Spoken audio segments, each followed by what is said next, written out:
Chapter 1. The Beginning of Repose by Victor Hugo from the book Les Misérables. M. Madeleine had Fantine removed to that infirmary which he had established in his own house. He confided her to the sisters, who put her to bed. A burning fever had come on. She passed a part of the night in delirium and raving. At length, however, she fell asleep. On the morrow, towards midday, Fantine awoke. She heard some one breathing close to her bed. She drew aside the curtain and saw M. Madeleine standing there and looking at something over her head. His gaze was full of pity, anguish, and supplication. She followed its direction and saw that it was fixed on a crucifix which was nailed to the wall. Thenceforth, M. Madeleine was transfigured in Fantine's eyes. He seemed to her to be clothed in light. He was absorbed in a sort of prayer. She gazed at him for a long time without daring to interrupt him. At last she said timidly, "What are you doing?" M. Madeleine had been there for an hour. He had been waiting for Fantine to awake. He took her hand, felt of her pulse, and replied, "How do you feel?" "Well, I have slept," she replied. "I think that I am better, it is nothing." He answered, responding to the first question which she had put to him, as though he had just heard it. "I was praying to the martyr there on high."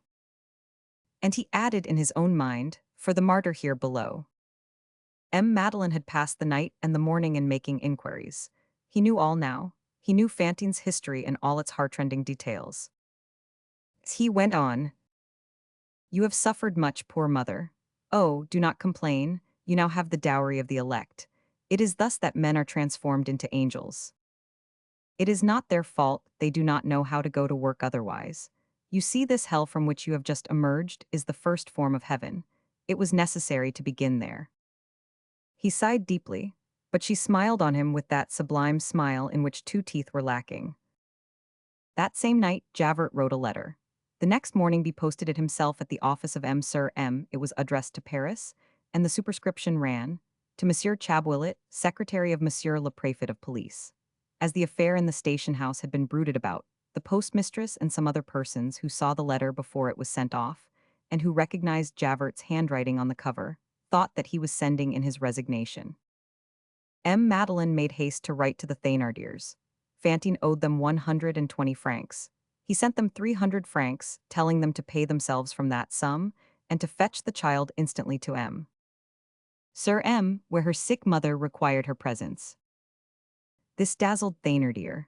"The devil," said the man to his wife, "don't let's allow the child to go. This lark is going to turn into a milch cow.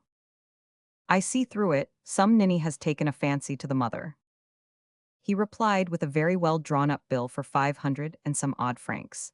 In this memorandum, two indisputable items figured up over 300 francs, one for the doctor, the other for the apothecary who had attended and physicked Eponine and Azelma through 2 long illnesses.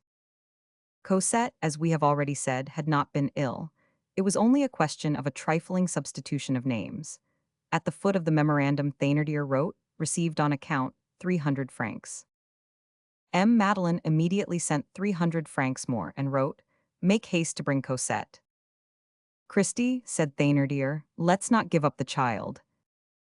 In the meantime, Fantine did not recover. She still remained in the infirmary. The sisters had at first only received and nursed that woman with repugnance. Those who have seen the bas-reliefs of Rheims will recall the inflation of the lower lip of the wise virgins as they survey the foolish virgins. The ancient scorn of the Vestals for the ambubage A is one of the most profound instincts of feminine dignity. The sisters felt it with the double force contributed by religion. But in a few days, Fantine disarmed them. She said all kinds of humble and gentle things, and the mother in her provoked tenderness. One day the sisters heard her say amid her fever, "I have been a sinner, but when I have my child beside me, it will be a sign that God has pardoned me. While I was leading a bad life, I should not have liked to have my Cosette with me. I could not have borne her sad, astonished eyes. It was for her sake that I did evil, and that is why God pardons me. I shall feel the benediction of the good God when Cosette is here. I shall gaze at her. It will do me good to see that innocent creature. She knows nothing at all. She is an angel, you see, my sisters." At that age, the wings have not fallen off. M. Madeleine went to see her twice a day, and each time she asked him, "Shall I see my Cosette soon?" He answered, "Tomorrow, perhaps. She may arrive at any moment. I am expecting her." and the mother's pale face grew radiant. "Oh," she said, "how happy I am going to be." We have just said that she did not recover her health. On the contrary, her condition seemed to become more grave from week to week. That handful of snow applied to her bare skin between her shoulder blades had brought about a sudden suppression of perspiration, as a consequence of which the malady which had been smoldering within her for many years was violently developed at last. At that time, people were beginning to follow the fine Lanek's fine suggestions in the study and treatment of chest maladies. The doctor sounded Fantine's chest and shook his head. Madeline said to the doctor, "Well, has she not a child which she desires to see?" said the doctor. "Yes." "Well, make haste and get it here." Madeline shuddered. Fantine inquired, "What did the doctor say?" Madeline forced himself to smile. "He said that your child was to be brought speedily, that would restore your health." "Oh," she rejoined, "he is right, but what do those Thénardiers mean by keeping my Cosette from me? Oh, she is coming. At last I behold happiness close beside me." In the meantime Thénardier did not let go of the child, and gave 100 insufficient reasons for it. Cosette was not quite well enough to take a journey in the winter. And then, there still remained some petty but pressing debts in the neighborhood, and they were collecting the bills for them, etc., etc. "I shall send someone to fetch Cosette," said Father Madeleine. "If necessary, I will go myself." He wrote the following letter to Fantine's dictation, and made her sign it. 1000 ONSIURT Thénardier, you will deliver Cosette to this person.